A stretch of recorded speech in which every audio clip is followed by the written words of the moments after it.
도대체 돈 되는 정보를 아무런 대가 없이 왜 알려주느냐? 그냥 재밌으니까. 돈을 벌고 싶으신가요? 그럼 딱 7분만 투자하십시오.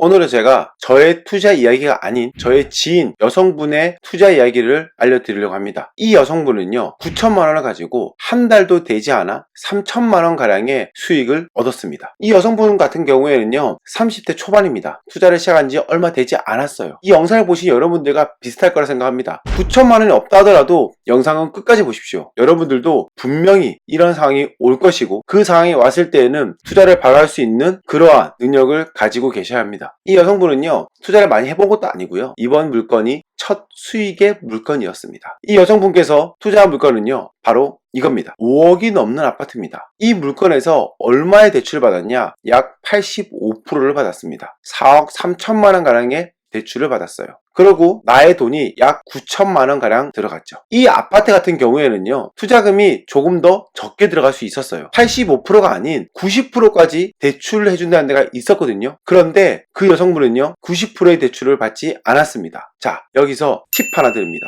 왜 그 여성분은 90%를 받을 수 있음에도 불구하고 85%까지밖에 안 받았을까요? 그건 바로 중도상환 수수료 때문입니다. 이 중도상환 수수료가 뭐냐면요 은행에서 내가 너에게 돈을 빌려줄 테니 3년간은 이 대출 상품을 써라 이런 거예요. 제가 저번 영상에 말씀드렸죠. 은행은 누군가에게 돈을 빌려주고 이자를 받아서 수익을 내는 그런 금융기관입니다. 그런데 사람들이 돈을 빌려가고 바로바로 갚는다. 그럼 여기 손실이 나겠죠. 그러다 보니까 중도상환 수수료라는 걸 만들어서 3년 동안 이 대출 상품을 쓰지 않으면은 나는 너에게 그거에 따른 수수료를 받겠다라는 거예요. 약 1.5%부터 시작하거든요. 그런데 이 85%의 대출을 받으니까는 중도상환 수수료가 없는 거예요. 우리가 투자를 할 때에는 중도상환 수수료가 있는 것과 없는 것 이거를 잘 구분하셔야 되거든요. 어떻게 구분하느냐? 내가 오랜 시간을 가져갈 것이다. 그러면은 중도상환 수수료가 있지만 이율이 저렴한 걸로 대출을 받으셔야 되고요. 내가 이 물건을 빠른 시간 내에 매각을 할 것이다. 그러면은 이율이 좀 높더라도 중도상환 수수료가 없는 것을 찾아보셔야 됩니다. 그런데 이 여성은 이 아파트를 단기간에 매각을 할 것이라 생각했기 때문에 90%의 대출을 받지 않고 중도상환 수수료가 없는 85%의 대출을 받았습니다. 조금 더 대출을 받았다 하면은 나의 투자금을 줄일 수 있었겠죠. 하지만은 앞서 말씀드렸던 중도상환 수수료 때문에 85%의 대출을 받았던 겁니다. 이 물건 같은 경우에는요 굉장히 쉬운 물건이었어요. 왜 쉽냐? 임차인이 보증보험을 들었던 임차인이었거든요. 만약에 집 주인이 안 준다 그러면은 나는 보험을 들었기 때문에 보험회사에서 전세금을 받아갈 수 있다라는 거죠. 이 아파트 같은 경우에도 선순위 대출이 있었지만은 이 임차인은 보증보험을 이용함으로써 나의 전세금을 모두 다 지킬 수 있었습니다. 그러다 보니 경매가 진행됐음에도 불구하고 임차인은 보험회사에서 보증금을 전부 다 회수할 수 있었지요. 보증금을 다 받아가기 때문에 낙찰자인 우리에게 더 이상 대항할 의무가 전혀 없었습니다. 그러다 보니 임차인은 전세금만 받으면 바로 나가겠다 그랬고요. 낙찰을 받은 지 20일 만에 그냥 스스로 나가셨습니다.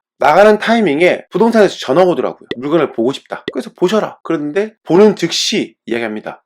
이 아파트 내가 계약을 하겠다. 과연 왜 이 아파트는 한 번만에 계약이 됐을까요? 다음에 기회가 되면은 왜 매각이 되는지 그리고 우리가 왜 이 아파트를 받았는지에 대해서 말씀드리겠습니다. 오늘은요 이러한 사례가 있었다라는 것만 먼저 이야기를 드리겠습니다.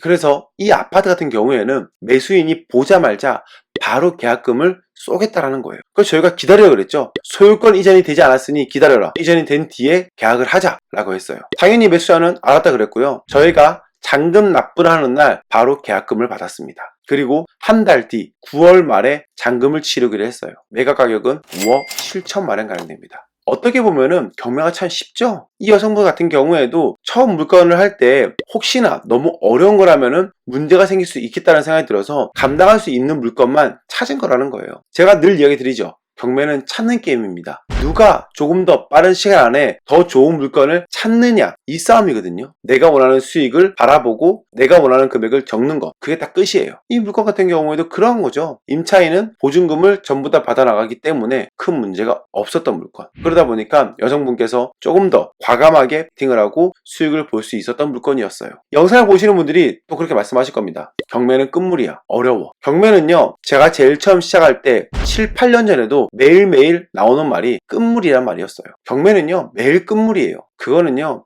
생각하실 필요도 없는 것이고요. 어려운 거는요 당연한 겁니다. 내가 한 번도 접하지 못할 거는요, 무조건 어려워요. 어떻게 쉬울 수 있겠어요? 제가 지금 현재 진행 중인데도 불구하고 잔금도 받지 않은 상황에서 이 사례를 말씀드리는 거는요, 이러한 식으로 경매 시장에는 아직도 할 수 있는 물건이 많다라고 이야기 드리는 거예요. 여러분들도 기회가 된다 그러면은 꼭 한번 움직여 보십시오라고 이야기 드리는 거예요. 뭐 그런 말 많이 하시더라고요. 도대체 돈 되는 정보를 아무런 대가 없이 왜 알려주느냐? 그냥요, 재밌으니까.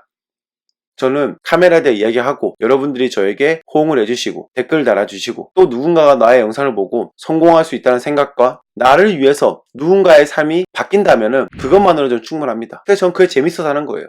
제가 그래도 영상 올릴 때만큼은요, 없는 이야기는 하지 않습니다. 저만큼 투자에 대해서 솔직하게 이야기해 주시는 분들은 많이 없을 거라 생각합니다. 제가 겪었던 이야기를 해드리니까요, 의심하지 마시고 혹시나 투자에 관심이 있다 하시면요, 제 영상을 보시고 계속 따라오셨으면 좋겠습니다. 오늘도 긴 영상 함께 해주셔서 감사하고요. 구독, 좋아요 꼭 부탁드립니다. 감사합니다.